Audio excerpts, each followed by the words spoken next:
Good morning. Good morning, India. Good morning, the humanity worldwide. Let me speak. I have not to deal with either politics or economics or any news breakup today. My friend, my guide, my elder brother,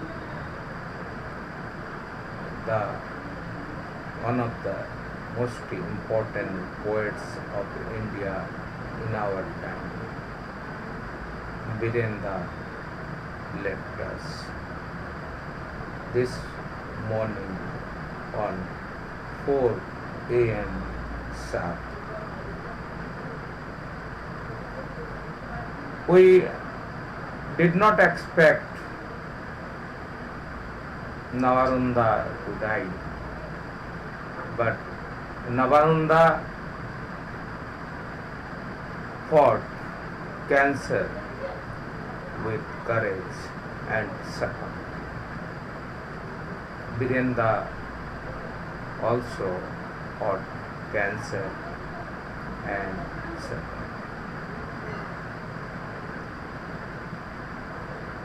It is a sad day for me amidst the media glitz of Silicon Valley and amidst the economic disaster, amidst the surveillance against expression, against public opinion, public hearing, amidst the leading plight of humanity. We needed poets like Navarunda and Birendra, and both of them are not with us. But we have to continue the fight. Birendra चले गए और हमने कभी उनके जाने का इंतजार नहीं किया। मान ही नहीं रहे थे कि बिरेंद्र कभी हम लोगों को छोड़कर इस तरह चल निकलेंगे। दिल्ली में जब मुलाकात हुई थी तब उनको बहुत जल्दी थी बरेली लौटने की। वो राजधानी में बोर हो गए थे। जनपद के कवि थे, जनपद में लौटना था और जनपद में लौटकर ही उन्होंने आखिर चैन की सांस ली। उस दिन उनकी खबर मिलने के बाद हमने भाभी जी से बात की। भाभी जी ने फ़ोन रखा और उसके 3 मिनट बाद बिरेंद्रा के मोबाइल से बात रिंग हुआ। मैंने फ़ोन उठाया, मुझे लगा कि उस पार बिरेंद्रा है, लेकिन उनकी आवाज़ नहीं सुनाई दी। मैं इंतज़ार में था कि बिरेंद्रा ठीक होंगे। दिनेश जुवाल से हमने कल परसों लगातार बातें की। अमर उजाला के संपादक दिनेश जुवाल वहाँ बने हुए थे, तो वो हमको बताते रहे कि उनकी हालत सुधर रही है और आईसीयू से उनको निकालेंगे जल्दी ही और बेड में दे देंगे। आज सुबह 6 बजे के करीब सुधीर विद्यार्थी का फ़ोन आया और बोले एसएमएस आया है हिंदुस्तान से किसी मित्र का, थोड़ा खबर कंफर्म कर लीजिए। हम समझ गए। सविता को मैंने नहीं बताया। भोर सुबह 6 बजे उसको मैंने खबर नहीं दी। कोई कौवा कहीं नहीं बोला, कोई ऐसा संकेत नहीं था कहीं से कि हम किसी हादसे के बारे में तैयार होते और हम गुमसुम बिस्तर पर पड़े रहे। उठे तो सविता ने कहा, बरेली में फ़ोन लगाओ। मैंने मोबाइल में देखा 6 बजे के बाद दिनेश जुवाल का मैसेज आया हुआ था, वेरी बैड न्यूज़। दिनेश को फ़ोन लगाया तो वो बोलने की हालत में नहीं था। बोला कि हम तो अस्पताल में थे और हम इस तैयारी में थे कि वीरेंद्र को आईसीयू से निकालकर बिस्तर पर ले आए और वीरेंद्र हमको छोड़कर चले गए। लिखने का मन नहीं है आज और लिखा भी नहीं जाएगा। इतनी लंबी कहानी है, लिखी नहीं जा सकती। हम हिमालय से अनबधी नदी की तरह बह निकले मैदानों की तरफ, तो वीरेंद्र ने हमको थाम लिया। मैं नैनीताल से सीधे इलाहाबाद गया। वहाँ वीरेंद्र थे, नीलाभ थे, मंगलेश डगरवाल थे। मंगलेश डगरवाल और वीरेंद्र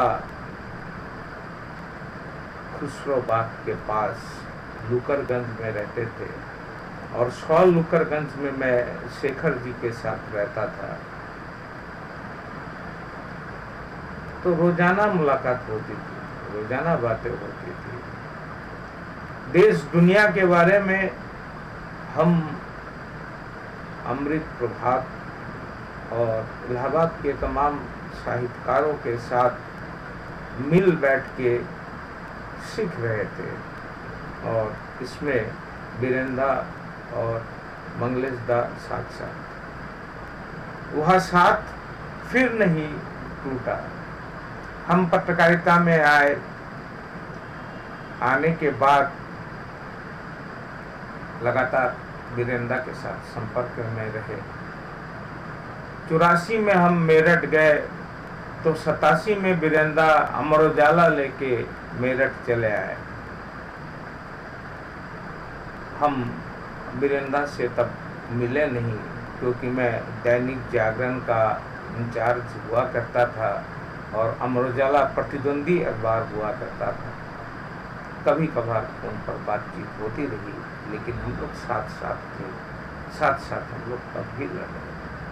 फिर हम बरेली गए। बरेली में वीरेंद्र अमर उजाला के साहित्य संपादक थे। राजेश श्रीनेत अमर उजाला से बाहर थे और समकालीन नजरिया निकाल रहे थे। हम दिन में वहाँ साथ साथ समकालीन नजरिया भी निकालते रहे और तब खाड़ी युद्ध शुरू हुआ था। खाड़ी डेस्क बन चुकी थी और उसमें इंदुभूषण रस्तोगी, उदित साहू, सुनील साहा, मैं और हमारे मिश्रा जी, इतने लोग हम लोग थे। हम लोग मध्य पूर्व और यूरोप के देशों से टेलेक्स के मार्फत हम CNN के लाइव शो का मुकाबला कर रहे थे और अमर उजाला में युद्ध का अपडेट दे रहे थे। ये सब हम लोग करते रहे। मैं कोलकाता कभी नहीं आता। जनसत्ता में हमारी नियुक्ति हो गई थी, लेकिन अमर उजाला के अतुल माहेश्वरी, राजुल माहेश्वरी दोनों वीरेंद्र के छात्र थे और वो हमारा उतना ही सम्मान करते थे जितना कि वीरेंद्र का करते थे। बड़ा पारिवारिक माहौल था अमर उजाला में। फिर भी वीरेंद्र ने कहा कि कलकत्ता जाओ, कि जो जितनी भाषाओं में तुम काम कर सकते हो वो कोलकाता में ही संभव है। फिर मजाक में बोले, भारत में नोबेल पुरस्कार कोलकाता वालों को ही मिला है, तब तक कैलाश सत्यार्थी को नोबेल नहीं मिला था। फिर बोला कि अगला नोबल तुम्हारे नाम होगा, और तुम्हारा मन नहीं लगा तो किसी भी गाड़ी से लौट के चले आना। हम जब भी घर जाते रहे बरेली होकर जाते रहे। बरेली में कचहरी के पास उनके घर ठहरते रहे।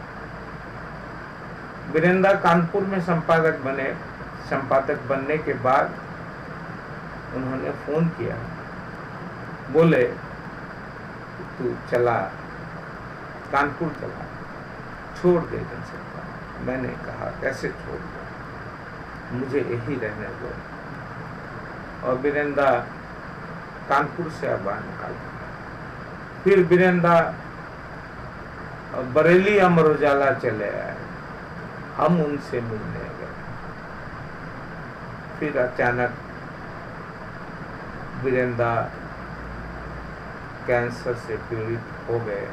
डॉक्टरों ने तभी जवाब दिया, लेकिन हमको उम्मीद थी क्योंकि हम वीरेंद्र को जान रहे थे। और आखिरी वक्त दिनेश जुवाल से मैंने ही पूछा कि वीरेंद्र होश में है, तो जुवाल ने कहा उनका दिमाग बहुत तेज है। मैंने कहा यही भरोसे की बात है कि उनका दिमाग हारता नहीं है, उनका दिमाग एक कवि का दिमाग है, उनका दिल एक कवि का दिल है, और कभी कभी नहीं हारता, कभी मैदान नहीं छोड़ता, कभी लड़ता है। दरअसल हमको नवारुंदा से इतनी मोहब्बत क्यों है? हम महाश्वेता देवी से 1980 से लगातार संपर्क में रहे, और महाश्वेता दी के नजरिए से दुनिया को देखते रहे। कला, साहित्य, संस्कृति, विधा, माध्यम के बारे में महाश्वेता दी ने हमारी दृष्टि बनाई, और हम जनपक्षधरता के मोर्चे पर लामबंद उनकी वजह से हुए।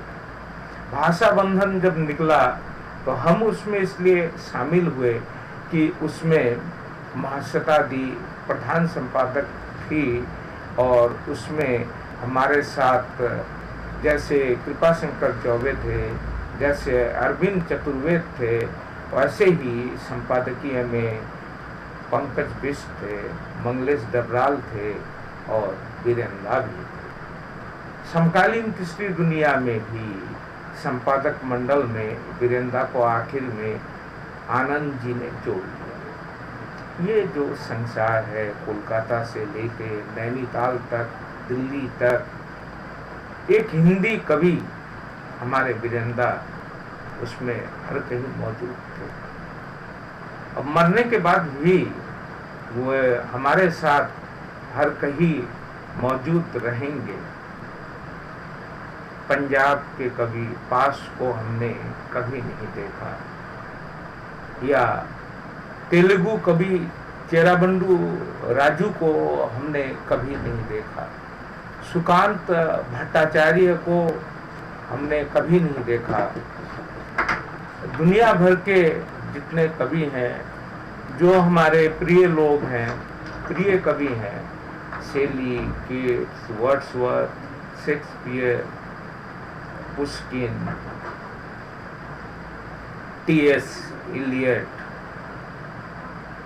न जाने कितने कवि हैं, गाली हमारे यहाँ जो रुबैया लिखा करते थे, और बंगाल के काजी नजरुल इस्लाम, रविन्द्रनाथ टैगोर, जीवानंद,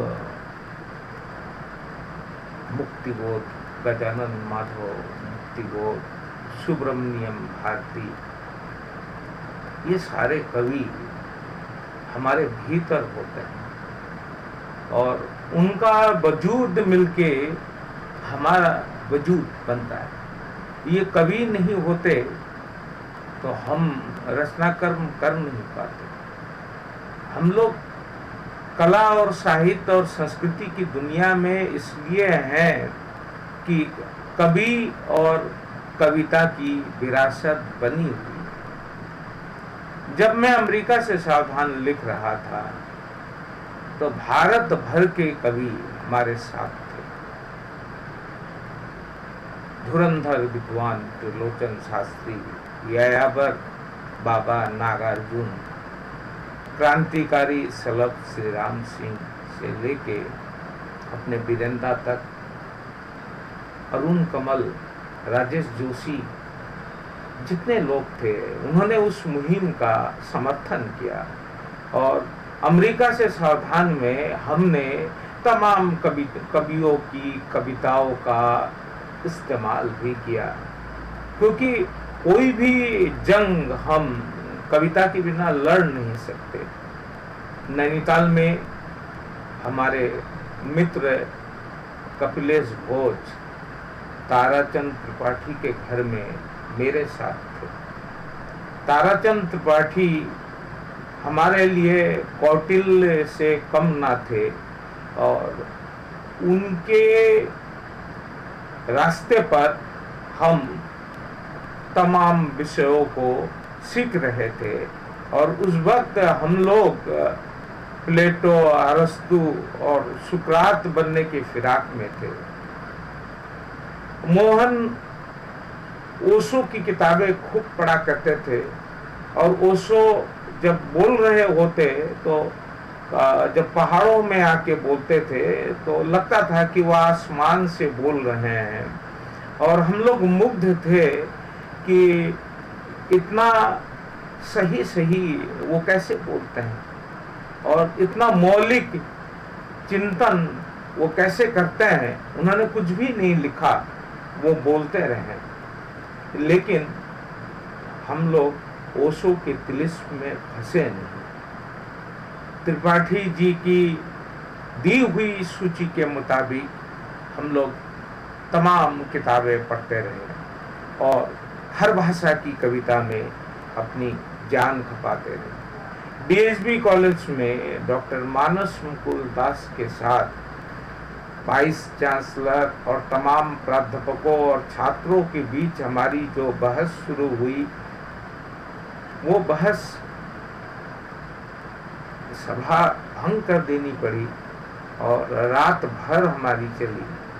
और उस बहस को पूरी करने के लिए हम नैनीताल से इलाहाबाद की तरफ चले, और वो बहस दरअसल पूरी हुई नहीं है कि कविता को कैसे बदलाव के लिए एक मुकम्मल हथियार बना दिया जाए, ताकि इस दुनिया में जो गौतम बुद्ध सोचते थे, ये समता हो, सामाजिक न्याय हो, अहिंसा हो, अमन चैन हो, और कायनात सही सलामत हो, कयामत कहीं बरपे नहीं, बरकतें भी हो, नियामतें भी हो, ये तमाम बातें मध्य युग में हमारे संत और फकीर कवियों ने ये सारी बातें की। कबीरदास, सूरदास, दादू, लालन फकीर, रसखान, मीराबाई, कितने लोग थे जो सत्ता को सीधे नकार रहे थे, दैविकी राज सत्ता के विरुद्ध उनकी कविता इंसानियत की बात कर रही थी। महारानी एलिजाबेथ के बारे में बहुत सारे किस्से मशहूर हैं। अपने शेखर कपूर ने एलिजाबेथ पर एक दिव्य फिल्म बनाई है। उस महारानी एलिजाबेथ के दरबार के लिए नाटक खेलते थे शेक्सपियर। उसी तरह राजा विक्रमादित्य के दरबार में नवरत्नों में थे कवि कालिदास। तो सत्ता कभी कविता को रोक नहीं सकती। कालिदास की रचनाओं का जो सौंदर्य बोध है, वो आखिर मनुष्यता और सभ्यता की कथा है। शेक्सपियर ने जो लिखा मनुष्य की प्रवृत्तियों पर, मनुष्य की त्रासदियों पर, मनुष्य के जीवन को सेलिब्रेट करने की जो कथा है, उस पर पुस्किन ने जो पूरा सोवियत भूगोल है उसको जैसे हमारे सामने रखा, या शेली किट्स और वर्ड्सवर्थ ने जिस तरह व्यक्ति की निजता, व्यक्ति की स्वतंत्रता, इंसानियत की तन्हाई और तन्हाई के खिलाफ इंसानियत की जिहाद और सामंतवाद के विरुद्ध व्यक्ति के अधिकार, नागरिक अधिकार, गणतंत्र और इन तमाम चर्च के विरुद्ध और धर्म के तमाम तिलिस्म के विरुद्ध जो उनकी कविताएं बोल रही थी, दरअसल हम लोग वही तो जी रहे हैं। 100 साल का जिहाद था, क्रूसेड। इस्तांबुल से पूरी दुनिया फतह कर लिया था इस्लाम ने, और इस्लाम ने ईसाइयत को सत्ता से बेदखल कर दिया था।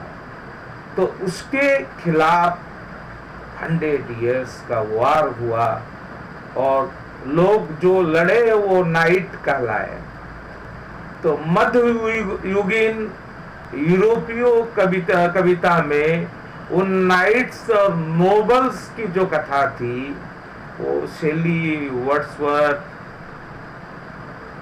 और उनके जैसे रोमांटिक कवियों ने, जो नवजागरण के कवि वहाँ थे, उन लोगों ने उस तिलिस्म को तोड़ा, उस सामंतवाद को तोड़ा। और जब वो ऐसा कर रहे थे, उससे बहुत पहले हमारे यहाँ के जो विद्रोही कवि रहे हैं, कबीरदास, सूरदास, लालन फकीर, दादू, ये तमाम लोग, दक्षिण के भी तमाम कवि, और हमारे पहाड़ों में भी ऐसे कवि रहे हैं, जैसे ब्रिटिश हुकूमत के दौरान गवर्नर रहे हैं, और अभी हाल फिलहाल तक गिरदा हमारे बीच रहे हैं, शेरदा अनपढ़ रहे हैं। इतने सारे कवि थे। ये लगातार सामंतवाद और साम्राज्यवाद के खिलाफ इंसानियत की मुल्क की बात कर रहे थे। जब हम गालिब को पढ़ते हैं तो पूरा हिंदुस्तान एक दिखता है। जब हम काजी नजरुल को पढ़ते हैं तो यह महादेश एक दिखता है। जब रविन्द्रनाथ को पढ़ते हैं तो यह भारत महासागर फिर मिलन तीर्थ बन जाता है। जब सुकांत भट्टाचार्य को पढ़ते हैं तो चांद कोई जली हुई रोटी की तरह लगता है, और तब लगता है कि हम सबका यह कर्तव्य है कि इस धरती पर आने वाली पीढ़ियों को हम नए सिरे से इस दुनिया को गढ़कर, इस दुनिया को बेहतर बनाकर उनका भविष्य तैयार करें। दरअसल वीरेंद्र यही कर रहे थे। वीरेंद्र रोजाना दुनिया को नई सिरे से अपनी कविता में गढ़ रहे थे। उनके बोरे बड़े अद्भुत थे, डिटेल्स जिसे कहते हैं। यह डिटेल्स हमने हमारे इस महादेश के बेहतरीन किस्सा गोई ताराशंकर बंदोपाध्याय और अमृतलाल नागर में देखा है। मामूली सी मामूली चीजों का पूरा गोरा वो पेश करते थे। उपेंद्रनाथ अश्क भी ऐसा ही करते थे। उनके विपरीत दूसरे लोग भी थे, जैसे गद्य में सयादत हसन मंटो थे, अपने प्रेमचंद थे, और बांग्लादेश में अख्तर जुमान। ये लोग बिल्कुल दूसरी तरह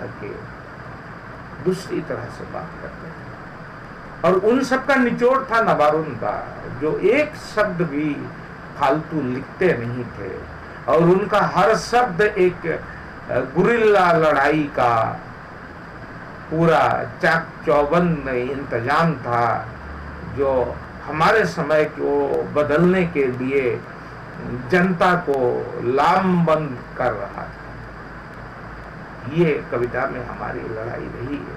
70 के दशक के हर कवि ने यह लड़ाई लड़ी है। तब हमारे कवि हर पौध को बंदूक की ऊंचाई देना चाहते थे और नई की फौज की तैयारी थी। हमारे गोरख पांडे लोक में अलख जगा रहे थे। भोजपुरी गीतों से कैसे दुनिया बदली जाए उसकी उम्मीद हमको बधा रहे थे। वीरेंद्र की कविताएं मामूली सी मामूली चीजों को लेकर एकदम आगरा बाजार के शायर की तरह लिख रहे थे। मामूली सी मामूली चीज पर उसके पूरे गौरे के साथ उसकी प्रासंगिकता को जीवन के साथ लाइव को सेलिब्रेट करते हुए वीरेंद्र कविता लिख रहे थे। वीरेंद्र शमशेर बहादुर सिंह नहीं थे, वीरेंद्र नागार्जुन नहीं थे, वीरेंद्र त्रिलोचन शास्त्री नहीं थे, या वीरेंद्र फैज अहमद फैज भी नहीं थे, साहिर लुधियानी भी नहीं थे, कैफी आजमी भी नहीं थे, लेकिन वीरेंद्र हमारे वीरेंद्र थे जो एक साथ हमारे पहाड़, हमारे हिमालय, हमारे मैदानों को उसको आवाज दे रहे थे, उसकी अभिव्यक्ति कर रहे थे। और वीरेंद्र जब कैंसर से आहिस्ते आहिस्ते टूट रहे थे तो भीतर ही भीतर हम किरचों में बिखर रहे थे। आज वह बिखराव पूरा हो गया और अभी तो दिल में मानसून के बादल उमड़ रहे हैं और ये बादल हिमालय के अमल धवल उत्तुंग शिखरों से टकराकर मानसून की तरह दिलो दिमाग में बरस रहे हैं। लेकिन खून है कि उन बारिशों को रोके हुए खौल रहा है हमारे रगों में कि लड़ाई अभी अधूरी है, अभी लड़ाई बहुत बाकी है। ऐसा होगा, ऐसा होता ही है। इस धरती पर कोई मुकम्मल जिंदगी लेके आता नहीं है। मोर्चे में सिपाही और सिपाह सलार दोनों खेत रहते हैं, लेकिन लड़ाई आगे जारी रहती है क्योंकि लड़ाई कभी खत्म नहीं होती। इंसानियत के हक में, मेहनत कशों के हक हकूक के हक में और फिर इंसानियत के मुल्क के मुकम्मल इतिहास, मुकम्मल भूगोल के लिए, कायनात की सेहत के लिए, कायनात की बरकतों और नियामतों को जारी रखने के लिए कयामतों के खिलाफ लड़ाई कभी खत्म नहीं होती और मोर्चा बना रहता है। एक एक करके सारे कवि दिवंगत हो गए। हमें नए कवियों का इंतजार रहेगा। जैसे 16 मई के पहले कविता थी और 16 मई के बाद भी कविता है, और 16 मई के बाद की जो कविता थी उस कविता को आवाज दे रहे थे वीरेंद्र, और वीरेंद्र कैंसर से हारे नहीं। 16 मई की कविता ने उनको जहां पुकारा वीरेंद्र ठीक हुई हाजिर हो रहे थे। उनकी सेहत जवाब दे रही थी, लेकिन दिल्ली में मित्रों ने उन्हें जहां भी बुलाया वीरेंद्र वही जा रहे थे। अब वीरेंद्र किसी के पुकारने पर जागने वाले नहीं हैं। वो सो गए, उन्हें सोने की ज़रूरत थी। बहुत सक्रिय थे, बहुत थके हुए थे, कैंसर से लड़ कर टूट रहे थे, लेकिन टूटे नहीं थे। आखिरी दम तक उनकी रीढ़ ऐसी मजबूत थी, वैसी रीढ़ हमारी पीढ़ी में किसी की है नहीं। हम बिना रीढ़ के कबंध लोग हैं, हम बिना चेहरे के लोग हैं, और वीरेंद्र हमारे चेहरे बने हुए थे। वीरेंद्र के अवसान के बाद हमारा चेहरा हमारे कबंध से जैसे अलग हो गया है, और हम अचानक बिन चेहरे के अस्मिताओं के दायरे में कैद फिर वही गुलाम हो गए। और इस गुलामी के खिलाफ लड़ाई अभी शुरू ही नहीं हुई है। इस लड़ाई को जारी रखना वीरेंद्र का काम था, इस लड़ाई को जारी रखना हमारा काम है। मेरे लिए सबसे खतरे की बात है कि गिरदा हमसे काफी बड़े थे, कम से कम 10-15 साल। वीरेंद्र हमसे काफी बड़े हैं, पंकजदा हमसे काफी बड़े हैं, आनंद स्वरूप वर्मा हमसे काफी बड़े हैं, नवारुंडा हमसे काफी बड़े थे। और जितने सक्रिय लोग हैं वो सारे लोग हमसे काफी बड़े हैं। वो सारे लोग 70 के दशक के नुमाइंदे हैं, जो एक एक करके इस दुनिया को अलविदा कह के जा रहे हैं। तो ऐसा आगे भी होता रहेगा, लोग जाते रहेंगे, हमें नए लोगों का इंतजार होगा।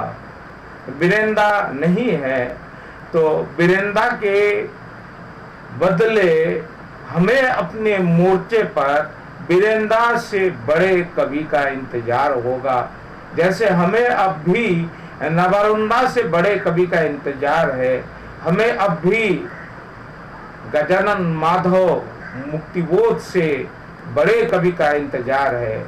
अभी गालिब से बड़ा कोई शायर हुआ नहीं है।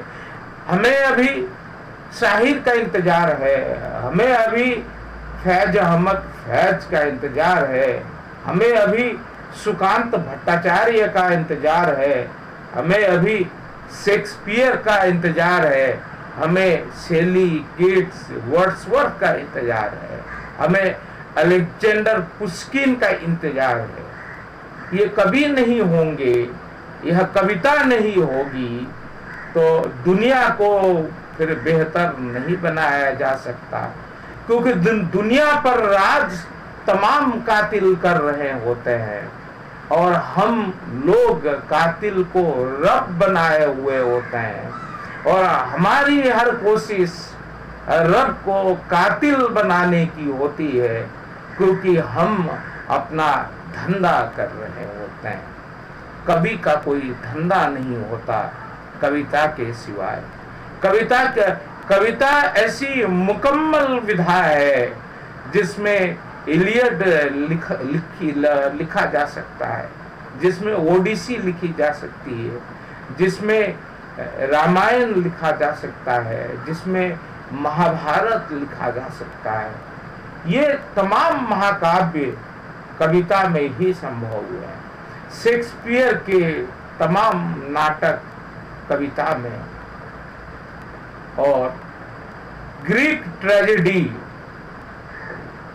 सारे के सारे कविता में। इंसानियत की जो कथा है, जो सभ्यता की कथा है, जो इतिहास है, वो हमारे बोलियों में हमारे लोक कवियों ने दर्ज किया है। वह विरासत हमसे बिछुड़ी हुई है, क्योंकि हम जनपदों से कटे हुए लोग हैं, और हम महानगरों के बासिंदा हैं।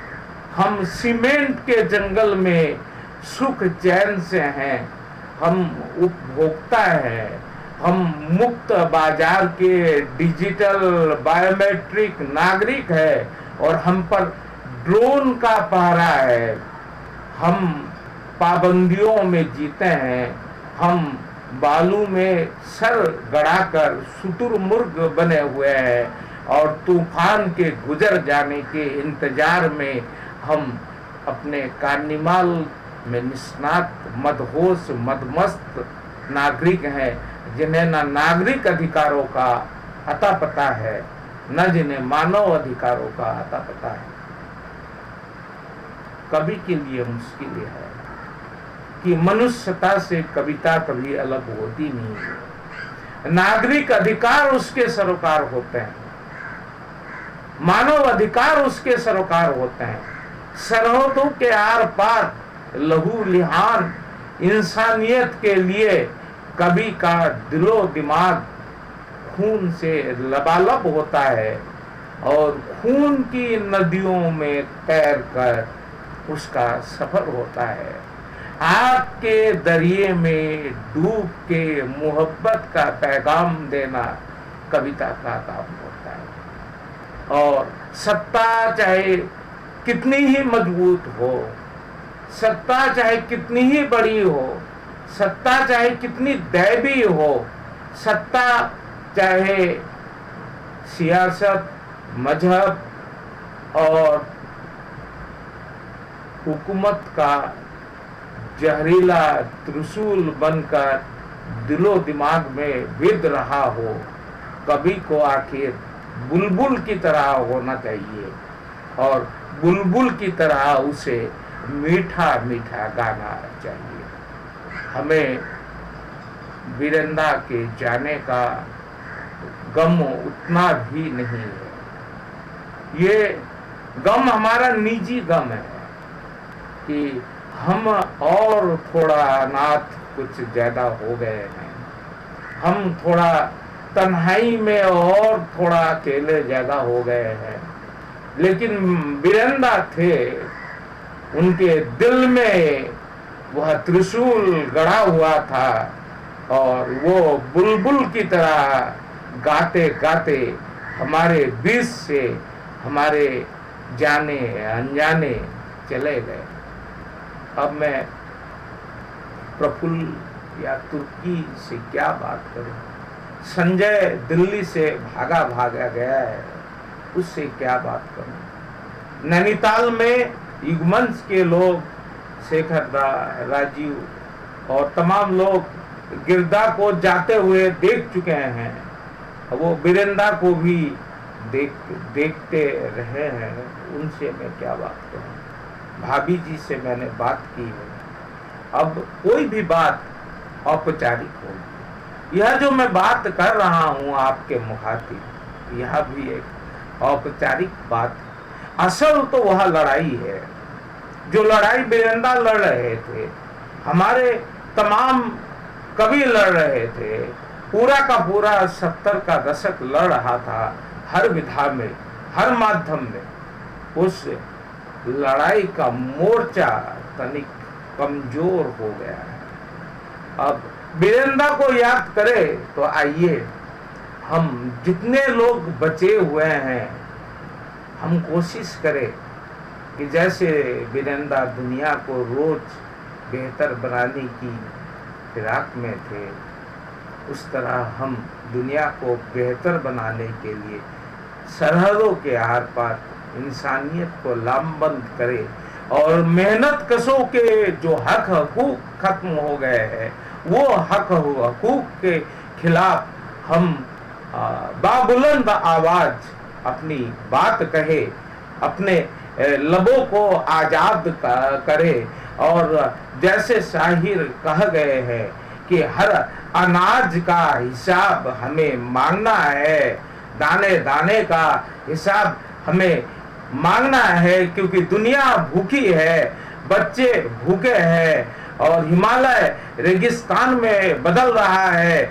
समुंदर से रेडियो एक्टिव सुनामियां पैदा की जा रही है। अब कयामतें तैयार करने लगी है हुकूमत और कायनात बेदखल हो रहा है।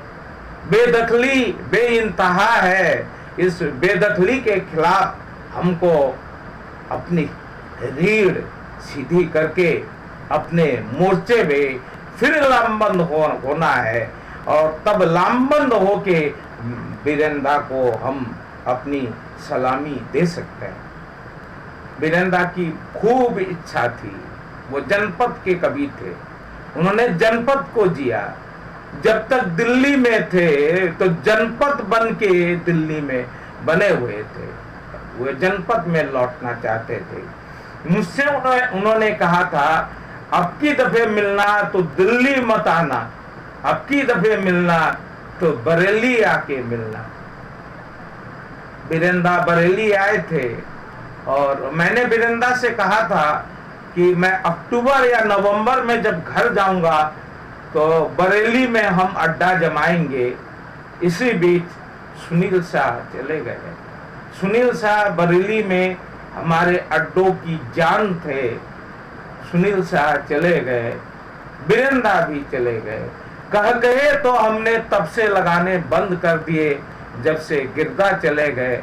अब लगता है अब कोई अड्डा भी ऐसा जमेगा नहीं, गुफ्तगू उस तरह होगी नहीं, सिलसिलेवार बातें उस तरह निकलेंगी नहीं, क्योंकि वीरेंद्र हमारे बीच नहीं है। वीरेंद्र की आखिरी इच्छा पूरी हुई, बरेली में फिर जीने की और बरेली में मरने की भी उनकी आखिरी इच्छा पूरी हुई। हमको इसका सुकून है और हम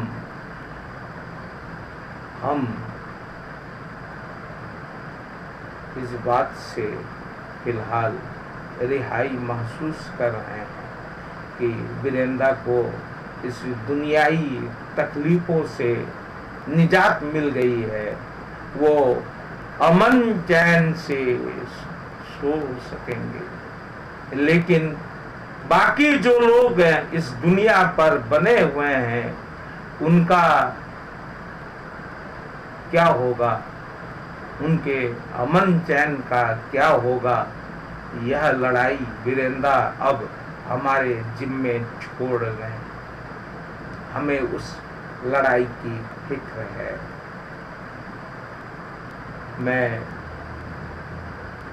अपनी दिल की बात कर रहा हूँ, देश दुनिया की बात कल फिर करेंगे। Let me speak human. धन्यवाद।